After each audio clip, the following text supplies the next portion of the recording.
Looks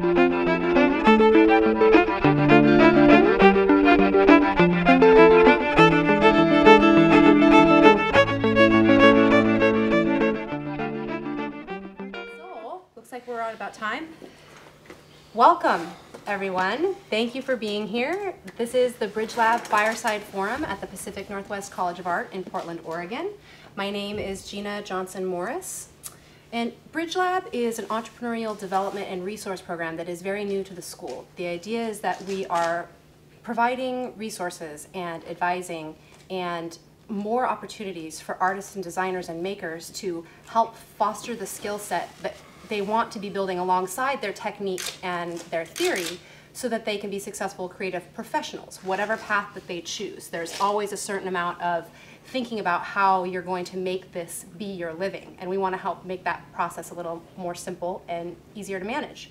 So all of our events and programming circle around this idea of essential business basics for artists, so for right brain thinkers, and we want to bring in guests that represent really well thought out, successful, interesting, intriguing, creative entrepreneur adventures. So my guests this evening have certainly found the way to find a balance and the rhythm of art and business. If you would please join me in welcoming Jeff Lancial and Eric Singer from Shwood Eyewear. So Shwood is a local, handmade, wooden eyewear sunglasses company. And you guys, in your own words, can probably say a little bit better about your role in the company and anything else about the company if you'd like to kind of give a brief introduction for those that aren't familiar. Yeah, I mean, it's an experiment with nature is what we call it. So that kind of, you can interpret that any way, but for us, initially it was eyewear in wood and what we can do with that, and then other natural materials alongside that. Specifically what I do is product development, so I'm a senior designer doing some of the higher level like platform design, so new materials, new shapes in some cases. Usually that'll trickle down from Eric and then get into my realm and actually get into the nitty-gritty design stuff, but that's pretty much what I do. Eric, how about you? Well, Shwood started back in 2005. I started it in my garage. Didn't have that name. It was just wooden sunglasses. So you could call me the creative founder. And nowadays, you can call me concept designer. So I work primarily with new concepts, whether it be a new sunglass shape or a gift for one of our board of advisors. It trickles around from this to that. So it's an interesting sort of atmosphere, you could say. Yeah. So let's go back to the beginning.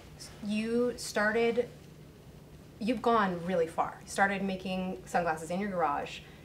We're selling them out of that car. Actually. Back trunk of a car. Garage to car. Garage to to garage, car. and then, yeah. Then back, yeah, sure. The shuffle, Yeah. as we all are probably Yeah. very familiar with. And then, I mean, you guys have been the featured eyewear at New York Fashion Week and have had collaborations with Pendleton and Mercedes, yes? Yeah, and a couple other really significant jumps in this local company, which is really impressive and very cool. A lot of times artists find that they have this brilliant idea, but then recognize they need some business assistance to kind of move that idea forward. What was that process like for you, going from the trunk to the runway? Well, it was, it started in the garage, kind of like we talked about. It originated from a tree branch. Made them out of my garage for about a year, and then decided I just wanted to follow a passion and a love for snowboarding and move over to Bend, live out of my car, and had the little AC adapter so I could plug my power tools into my old '78 Honda Civic. And the back end was sort of my little wood shop. And I was doing that as I could, making one pair a week maybe, and trying to live, to continue to foster the idea of what I was doing with these wooden sunglasses, and it would also snowboard and do all that. And through that leap of faith, through that shot in the dark, and go live in my car, and there's not much light at the end of the tunnel, you could say, for that, but that led to meeting my business partners today, who are also snowboarders. That I actually met one of them on the actual chairlift up at the mountain, and it just kind of spiraled from there. Yeah. And met people, kind of came together. Around that time is when I met Jeff, and it was the right people coming together. That wouldn't have happened if it wasn't for that jump, I guess, that whatever you want to call it, that go live in your car, do it because you want to do it, you love it, Yeah. and you need to. So that drive to do what you want to do. Totally. And so it's, what we've talked about in some of our other lessons and classes is that you may not have the strength or the skill set yet in a certain area, and how it's really important and okay to reach out to those that do. So in your situation, Eric, your group of guys that came together, there was somebody that really had experience in marketing and someone that really had experience in PR and finance, and like you had kind of a team that you brought together that filled in all of those niches. Yeah, it was kind of a dream team, you could say, of like infancy, sort of. We hadn't really done this before. None of us had started an actual product brand. Right. So we didn't really know what we were doing. We had an idea of how we thought it should be done, but there was no rule book. There was nobody telling us how to make wooden sunglasses. There was nobody telling us how to do the things we needed to do, or learn about the tools that we use today. It was all trial and error, and I think we're still here and still successful and working as a team because we were all honest and fair to each other. And I think it all centered around passion too. Everybody, Yeah. like, whether it was Ryan, who's our CEO, and he's, very business minded, the complete opposite of Eric, but still just as passionate and just as excited every single day that we were doing something and something different. And no matter who you were in that initial group, everybody just was so excited to see something happen that they were all just had their hands in. Yeah. And your experience growing up, we've talked about this a little bit before, really surrounded by your family's business, but also then as an artist yourself, you're a graphic designer yourself, you really grew up with both sides being present, the artistic drive and that sort of business acumen. Yeah, it's funny. So my dad owns a light fixture manufacturing company, and there's a lot of design that goes on there. It's architectural, so really high-end cool stuff, and then all the way down to the commodity, like commercial stuff. And so you kind of saw, literally within the product line, you saw the difference between sort of making money and making art, and how those two kind of leveled each other out through the product line. But then come to find out after my grandfather passed away that he was actually a graphic designer, and I never even knew that when I was a kid. Yeah. So it kind of came full circle, and I worked there all the way up to designing light fixtures for that company, and just wanted to do something more visual. So I actually moved to Portland to do that.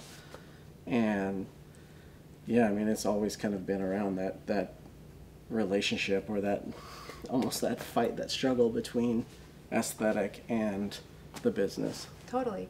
And I mean, I would say you guys are one of the companies that is really successful in finding that place in that space in between. Are there certain unique systems that you put in place, or do you have a system here? We have an answer for a system? We have a system. Okay, what's the system? We let Eric come up with whatever the hell he wants to come up with. Good, I like it. And dream and do all those sort of things that he just feels inspired to do. And even if it's refining a concept for a specific style of sunglasses, there's no limitation to that. And him having the development team behind him, he doesn't have to necessarily worry about, like, oh, is this going to fit here? Is this going to work? Is this going to fold? Whatever. Because that, through the team process, through the development process, we end up figuring that stuff out. And, we'll bring him back, like, hey, we had to move this a little bit so it could work. He's like, okay, cool, whatever. But I think the team is the process. That's the system. It's using people for their specific talents. Right. We all kind of, we've learned a ton, for sure. We all do a lot more now than we did when we first started. Yeah. What would you say are some of those, specifically, those skills that you had to learn? Especially for you, Eric, because you really are such a pure designer artist. Like, are there things that you, especially at the very beginning, that you were like, I just had to figure this out on my own? Or did you immediately reach out to a team? I mean, I never took a woodworking class in high school, or I never really went to college for anything. I think I've always learned better doing it physically myself. The first thing I needed to learn how to do was how to use Adobe Illustrator, because a lot of everything that we do, most of everything that we do is done through that program. Right. We use that for a lot.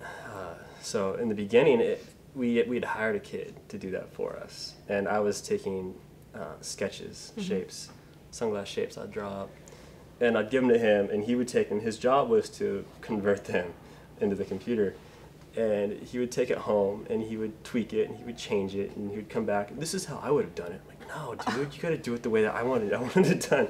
So I took it upon myself to figure out, basically in a night, how to do it. Yeah. And the next day I came back and I had a rough idea, it worked. Right. And then it kind of evolved from there. So I kind of had to learn. I always hated computers. I still do, but He's a lot better at it now. a lot better than I beginning. was. Yeah. So I had to figure that out to make it work. It's just because like I told Ryan, I tell everybody, I'm not that guy that cracks that whip. Yeah. So it's hard when somebody doesn't. I'll just do it myself. I'll just learn how to do it myself. Well, Usually, we've had to learn too, like within that crack the whip mentality, like how to balance time for the creativity side and where it fits in, and making sure that it's not being devalued at any point, because there's a lot of times where when it comes down to it, you got to get something done because there's a timeline or a deadline. And you want to mentally sacrifice the creativity a little bit just so that you can get it done, and it's like, no, we got to give it time to develop itself, otherwise it ultimately ends up not being that great. That's so important, because that is the rhythm of the art and the business, because you don't want the business to overtake the art either. I mean, that's the whole point, is that there's a balance between the two, finding what works for you and what works in your business, and not letting one override the other, so that you're strong. Like he doesn't let go of his stuff. Like when it gets to the end, like he's still got to be just as proud of it as when he's concepted it, and that's super important for us. Like every step of the way, when I'm working on something that Eric concepted, like check in with him, like, hey, this is where this is going. This had to change a little bit. Are you still cool with that?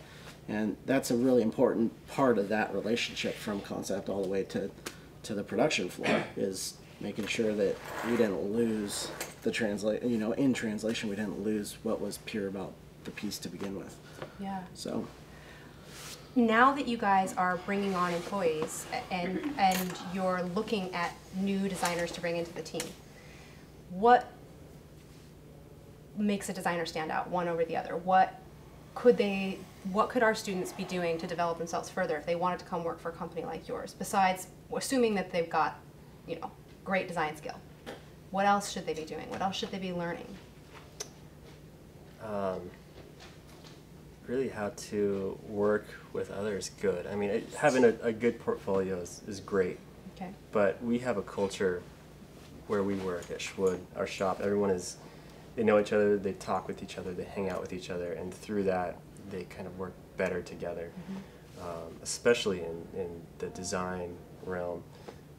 If there's somebody that doesn't really click or doesn't really work, it throws the whole shop out of whack. It's kind of strange how that happens. Yeah. I think learning who you click well with, so that you can identify those people really quickly, so you don't have to get in bed with somebody before you realize, like, oh, this guy's not really working out, or I don't want to be working with this guy anymore. I think that's really important, being able to identify the character traits in other people that really fit in well with your culture. That's great. So collaboration and networking. It comes back to a team. We talked about this before the interview. Yeah, and I'm going to hit on that in the class. Like networking, especially if you want to be freelance and you want to do something solo, networking's so big, because you can't, at some point you have to be a part of some team, whether it's a network team, whether it's like, yeah, I'll design your stuff, but I got this guy that's going to do the website, and this guy can print the shirts, and at some point you need help.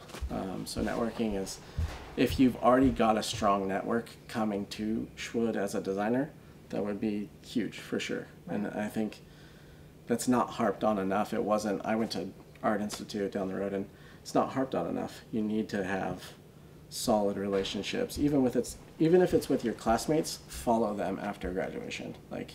Continue to see what they're doing, who they met, what shows they've been to, all that stuff really makes a difference down the road, because they could have met somebody that you need to talk to.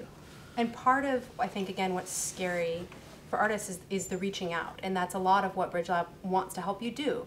Come talk to me about who you want to meet, why you want to meet them, and how can we help get you connected? How can we start that process? It's really not as scary as it seems to walk up to these guys after the interview and shake their hand, and then in a year when you want to go apply at Shwood, you've met them once. It really does make a big difference.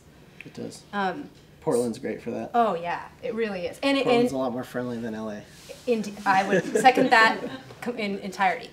Also, you just got me thinking about LA, and I totally lost my train of thought about it. But don't worry about that. Yeah, it's gone. It's in the past. So talking about the idea of some business skills, some creative skills, one thing I think you guys do really well is your creative marketing. Marketing has to happen in any business. You got to get the word out about your products. So you guys do some really amazing stuff. Tell me about the first backcountry nest. That was concepted the day that we did it. Okay, but they know nothing about it, so explain what it was.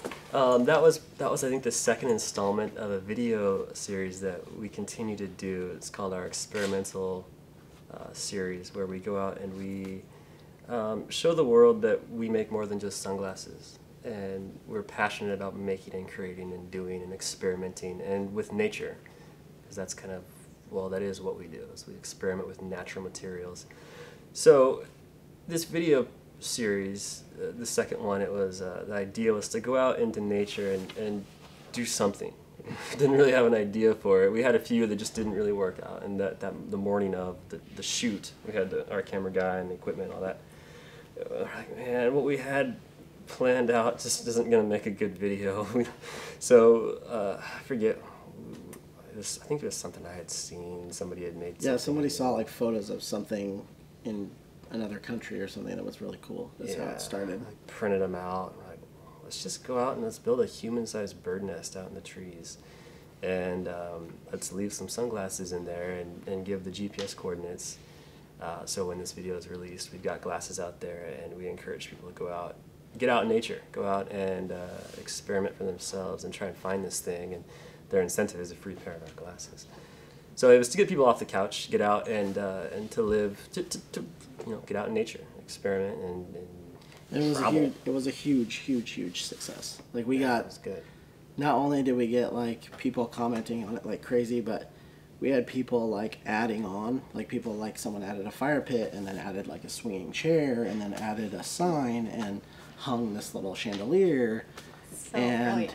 People were filming their trip out there and then reposting to our stuff, and it was a really cool kind of viral thing that was totally organic and not intended to go that far, and that's what was so cool about it. And that's so important. You've touched on several things that artists want to consider when they're going to be a creative professional. Understanding how to leverage social media is huge, and that right there is a great example of something organic, real, and you're telling a story. It's like 90% of our marketing. Yeah, and people care about the why, not the how or the what. They care about the why of your product or your service or your work. It's the story that you're telling that is going to create this audience that comes back and keeps wanting to work with you. No matter what you're doing, if you're a gallery artist, you need to have a client base that continues to want to support you and the story that you're creating. If you're creating a product, you need to have somebody that's going to buy that product, you know? But this is such a brilliant, brilliant way to do that. Utilize that creativity and then leverage the tools. Yeah, and I think our marketing as a whole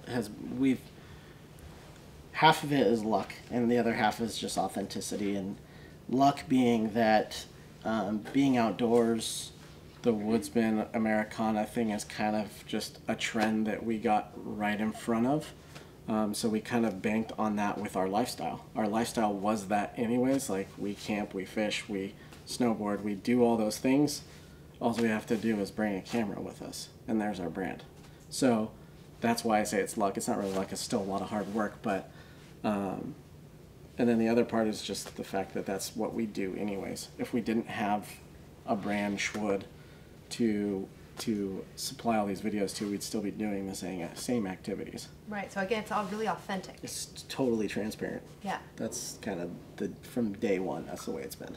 Transparent's another good word. You guys utilize social media really well in showing people what you're doing and what you're all about with these great videos that just give us a little window into your world. And another reason to be aware of that kind of video making is crowdsourcing. If you are wanting to start a product or you need to raise some money, you do need to create a little soundbite of a story and figuring out the way to tell your story effectively, concisely, and with, you know, some pizzazz, figuring out how to make it pop. That's really important stuff, but it's not about manufacturing that. It's about just being who you are and then delivering that message. So tell me something surprising that you guys have learned in this whole process of creating. I know. I'm gonna need a minute. That's a tough one. Something surprising. Eric, do you have something that surprised you in your entrepreneurial journey? Oh man, just the reach. I think how far this thing went. Yeah. From just trying to impress my friends. You know, that was it in the beginning. It was fueled by my friends, my family that wanted these things, and that's all I really thought that I could do.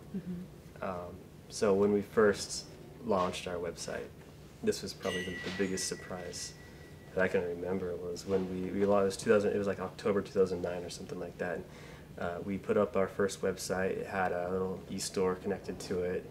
We didn't tell anybody about this website. It was just for our friends and our family. Just told them. And go online, buy them at a discounted price, and give us feedback and tell us if they break, if they're comfortable, what. Because we don't have any feedback of any kind really. So we did that, and it was at that point it was just me in the shop making glasses. And Jeff would come by and bring me lunch because I couldn't even get out to get lunch. I was just and maybe cut wood like once a week, but other than that, it was Eric. Yeah, and so then the other four guys they were building the website and managing that, the business side, getting that built up too. And at that time, we launched that website, and like the next day, a blog found out. I don't know which one blog found out. And they posted on it, and then the next day, like 50 blogs posted on it, and we had 200 orders by the end of that week. And I was 246 orders over a weekend. Yeah, it was bizarre. I was making 5. We're like, I wonder if we have any orders. And then we open it up, like, oh, we've got too many orders. We would just watch them come in, and we were buying stacks of paper to print out invoices, and I was making 4 or 5 pairs a day. We got like hundreds of orders back ordered. We're gonna sink before we're even floating. And I think we were, from that day, we were in back order 2 years. for over 2 years, just trying to keep up. So what was the linchpin that kind of got you guys back on track? What was the big change that needed to happen? It was a bunch of changes, but it's systems and structure. We, brought people on to help out in that realm. Just the thing to remember is that we also never ran a production floor, especially in the United States. And you need people, and you need machines, and you need electricity and lights, and money. If you need more pairs, you need more of all those things too. So just that in general, learning how to scale that system efficiently. So sort of like tweaking on the efficiency of the production floor, and then like multiply it, and then tweak it a little bit more, and then multiply it to where we got to a place that we felt like it was very efficient, but also with as few bodies and machines and things as we could afford to get rid of. Because that's a whole nother side. Production's a whole nother side of the Shwood monster, because it was a huge learning curve, not only dealing with art and business, but dealing with manufacturing in the United States and the brand, and how those two guys work together was also pretty interesting. Yeah, that sounds like it. What has there been a time? I mean, that's definitely a really good challenge to have. Yeah. If one comes up. Yes. But as an entrepreneur, I also know that there's definitely times when something proverbial hits the fan. What have you done? What's an example of sometime when something started to sink, and how did you right the ship? That's my secret. I'm going to tell that on Thursday. No, we've had with the product development, if you want to call it back then, it was really just like Eric made these things and we were like, oh, we could like tweak this and make this a little bit different, and while we were making them. So there was no like, Get out of my way, I need to use that. there's no schedule for like, okay, in fall 15, we're going to make these changes, which is how we are now. But in that time, it was like, scoot over so I can like tweak the design while you're building it real quick. So it was all like by the seat of our pants. And so we had many times where we thought something was going to work perfectly. Parts mixed up, or old Didn't parts work perfectly mixed with at all. new Specifically when we, and this is what I'm going to talk about on Thursday, when we went from a static non-spring hinge to the spring hinge that we currently use, we like prototyped it twice, which we thought was sufficient. Not so much. We probably should have done it 200 or 300 times before we thought it would work.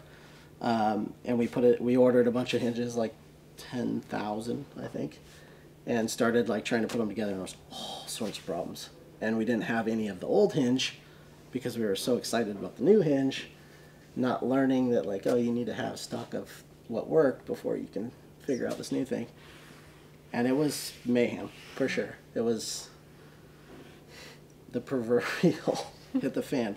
But yeah, I mean, that's part of that whole beast of like just getting together as a team and looking at the people who could actually make an impact to solve that problem. So we knew Eric needed to be in there, we knew Phil needed to be in there, and just all hands on deck, figure out that problem. But everybody else that didn't necessarily contribute to that or couldn't contribute, stay away, keep doing your work, otherwise we're all going to get buried, kind of thing. So Yeah.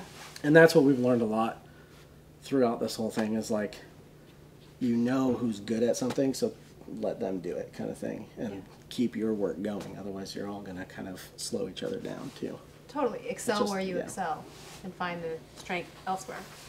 Teams are really cool. Teams are really cool. Which I is agree. sort of hard when you start up your own thing, is to give out, to distribute that work.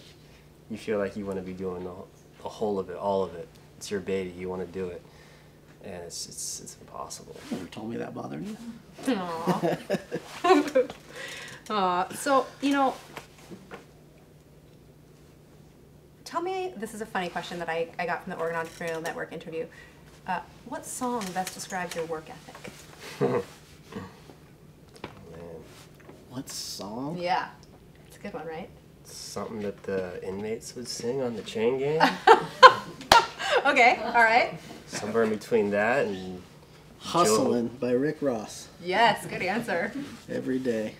Joe Walsh, Money for Nothing, Chicks for Free. Somewhere in between those two. So Chain Gang and Chicks for Free. Somewhere Right in the middle. That's fantastic. Which is right where Rick Ross is, actually. There you go. All right, you guys. Thank you for letting me kind of pick your brains a little bit, and I would love to open the conversation up now to our wonderful audience that we have. If anybody wants to jump out with a question, just raise your hand and speak in a nice loud voice so we catch you on the audio for our podcast. But anybody got a question they want to throw out these guys? Everything is fair game. Yes. Is there anything that you guys did in developing your product or growing your business where 20% of the work that you put in produced 80% of the results, or anything that was one kind of catalyst that really made a big difference in your business? I think from my side, and I'm sort of after the art part and going into the implementation part, but something that we underestimated a lot until maybe the last 9 months is the implementation phase.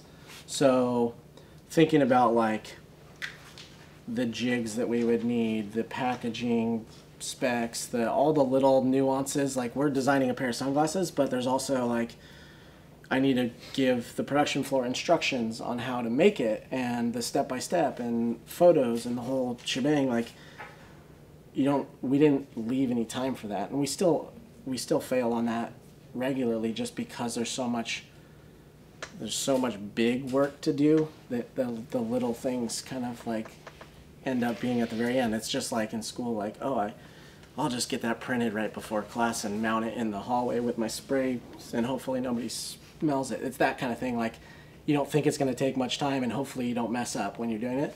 But it's the implementation phase. So I think if I were to wrap that up, if you weren't able to build your own thing and you were having somebody else build it, if you're doing product development, it's thinking about how somebody's going to make the thing that you want, that you designed, and not just about like, this is my design and this is what it can do for the person or the user or whatever, but this is also what it can do for the guy that's got to build it, because that's a huge part. Like, if everybody that's building the thing that you designed is happy, that's an ultimate, like, huge win for sure. I feel like that also translates to not just physical production, but web development.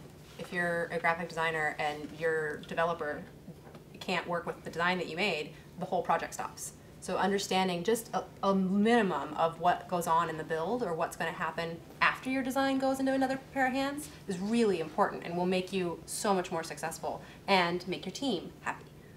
I think that's actually a really good thing that we didn't hit on, was like, what we've learned is that we need to know a little bit about the person next to us as a whole. Like, I need to know more about the way that Eric thinks, and I also need to know more about what Ryan, our CEO, is thinking, and ultimately what his goals are, so that I can do my job better. That's great. Oh yeah, questions all around. Sydney, go ahead. I'm just wondering if it seems like there's a lot of delineation between design and art. And I'm wondering if you think you could take your concepts and the way you've made your business work and run and succeed and apply that to like a two-dimensional piece of art, or a painting, or a drawing, or do you see it becoming just as much a product, or can it become a product? I don't know, can you apply your business concept to something like that? Yeah, I mean, we did actually technically do that with the whole This is Oregon campaign that we did. We traveled around and took photographs of places in Oregon. This is where we're from, this is where we grew up, this is where we do this. And we sold prints with wooden frame kind of hanging thing, but it was pretty successful. And the whole website was all interactive, so you have this like long-term following. I mean, people still hashtag This is Oregon all the time. And it was, so you had, I think there was 8 prints or something? I think there were like 20, maybe not. Maybe anyway, we had 2 photographers that went out and shot all these photos. So we had the photographer taking the photo for the print, and then we had a photographer taking a photo of the photographer taking the photo, so that we ultimately mapped it all interactive, so that you could go to our site and then like click on the photo. It would take you there via like Google Earth type thing, and you could actually see Joe like taking the photo and go full 360. And as you're panning, you'll see like little thumbnails of the other photos in which direction, compass wise, where they were shot. And you can click on them, and it would take you in the map to another way. So kind of a long roundabout way to answer your question. I think everybody could take a traditional art, if you want to call it that, further if they wanted to, for sure. And I think as far as concepts for business, I think ultimately, even like she said, like even if you're just setting up a gallery show, there's so much that goes into that. Or could go into that. A lot of times there's missed opportunities at gallery shows just because of not knowing the right person or whatever, but having that team and that network that does that all the time and that is really familiar with that, you're going to get better ideas for your show and ultimately execute your show better, which hopefully you sell more pieces and gain more clientele that way. So and totally. thinking like their creative out of the box way to market, that I think is a really applicable skill, you know, to figure out how can I build my audience just by telling my story. And yeah, even just promoting the show wise, the way that we promote a product, you could drive a lot more people to your event if you understood the concepts behind social media and things like that, for sure. Yeah. It's all about a story. Whenever we do anything, it's always about, can we tie a story to it? Can we tell a story? So if you can tell a story with a painting or a picture and actually tell that story in a unique, interesting way. We've got a vault, or Eric's got a vault, and it's full of ideas. And ultimately, there's a ton of cool ideas in there, a ton of things that look really awesome that would probably sell great.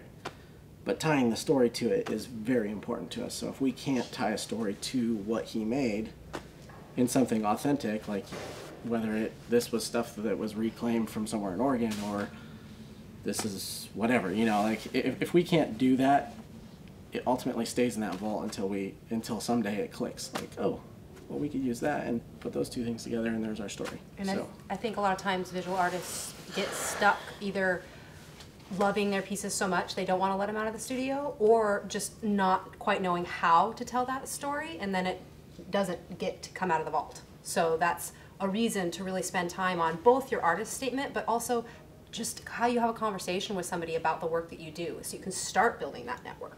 Yeah, I mean, I'm thinking just in a traditional like gallery environment, even like naming your show. When you name your show, like there's something behind that. There's a reason why you named it what you named it. So dig into that and then broadcast it. Like, why did I call my show Black and White? Because I'm young, or whatever. Like just some random thing. Well, get into that and share with people why you named it that. Get them intrigued. Ultimately, hopefully, you get more viewers that way. Yeah. Did you have a follow-up? No, I was just thinking that it just seems like context is so very important. Yeah. Just in whatever whatever your product is, whether it's a painting or It is. a thing, that the It is. context seems like it's what you guys have built. That's your I mean success that's on, what we call story, is the context, where something came from, for sure.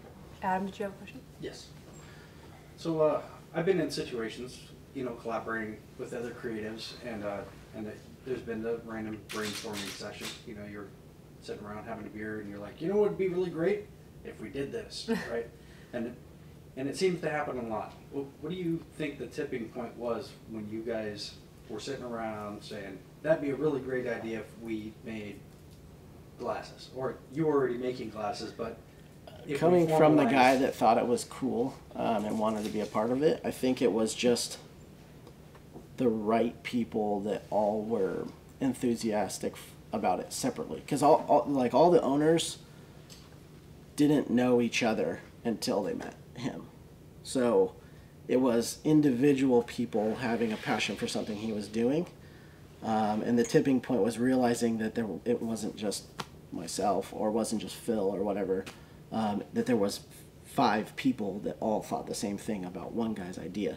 So for us, it was really like the collective, like, cool. Like, I think it's cool. He thinks it's cool. And Yeah, I was all in. I just didn't know how. he didn't know how. So So- the more people he got saying, like, you could really make this something, the more confident he got. And eventually it was like, okay, well, how do I do that? And that's all it took was, how do we do it, Ryan? How do we do it, Dan? Whatever. Yeah. So I think the tipping point was really obvious for him, because all of a sudden it was like, oh, now I have all these people helping me. Yeah. Awesome. Yeah. I keep hearing about this story and this context, and I guess that emerges in the catalog. Yeah, it emerges in the catalog, and then like she was talking about, most of our marketing is social media and videos and photography. So you get, when we release a product, it's more about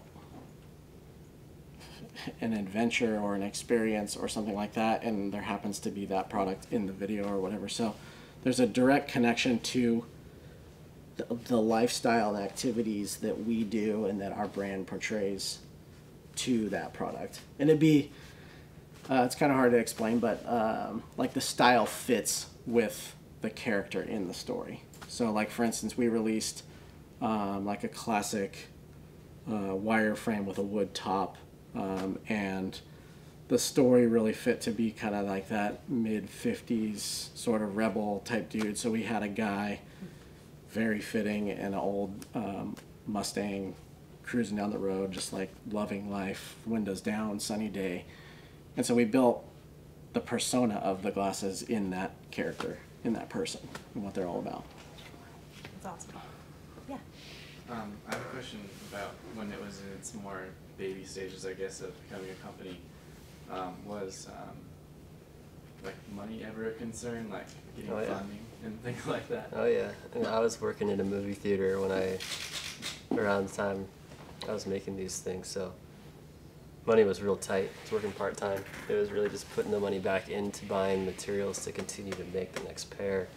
and the passion for the next pair really is as far as I was going with that. And when I decided to go on this snowboarding trip and met the guys, and then we decided to come together and pool what we had, and we literally pooled the money that we all had in our own personal bank accounts and got the tools and the materials we needed. So, but something really unique is that they've always put the money back. So it's always like, okay, we made money, but we're putting it back into Shwood. And then as a general rule of thumb, whether you're trying to make products for Etsy or trying to go global with something, anytime you want to grow, there's a money problem, really, that you have to solve. One way or another, whether you creatively solve it through the way that you're selling your product, or you get funding, or however you do that. I mean, crowdsourcing is really interesting, and especially for new products. But yeah, anytime you want to be bigger than you were before, you're going to have to think about the money side of things, for sure. Totally. And it gets exponentially bigger the more people you want to reach. Yeah, so true. Go ahead. So at what point did you scale the business so that you guys could actually quit your day jobs? Like, at what point did it feel safe? Like, okay, we're making enough money now, or whatever the case. I don't know about safe. Felt good though. yeah, it was never real safe. I guess living out of your car and then going and living on a bus, it wasn't a big risk on my part because I didn't really have a whole lot.